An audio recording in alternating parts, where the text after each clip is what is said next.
paano nga ba mag-delete ng mga account na nakalagin doon sa ating messenger. So halimbawa ito, so dito mo i-delete ang mga account na nakalagin sa iyong messenger. So paano nga ba ito gawin? So sundan mo lang ito.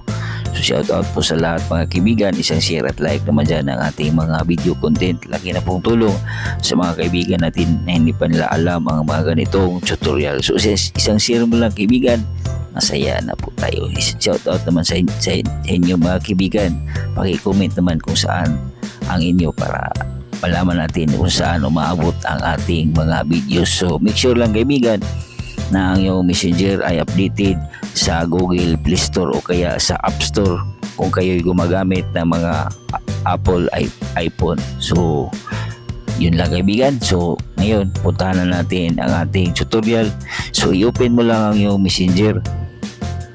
So itap mo itong 3 lines, tap ang settings, ito settings, then dito itap mo itong switch account. So dito ang mga account na nakalagin sa iyong messenger. So paano nga ba ito i-log out o i-delete? So ganito ang gawin, i-swipe mo lang pa left side. Yan, right side man yan dyan. Ito ang pa left side. Okay, pa left side man dyan. Yan, ito ang right side. So paganyanin mo lang kaibigan, left side. Okay, paganyanin no. Yan, ganyan no. Yan.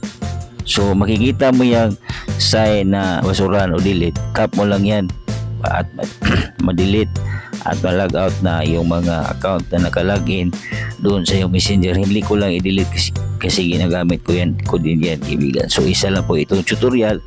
So sana natulungan kayo. Huwag kalimutang i-share ng ating videos. Tandaan na kalaman ay kayamanan. God bless po sa ating lahat.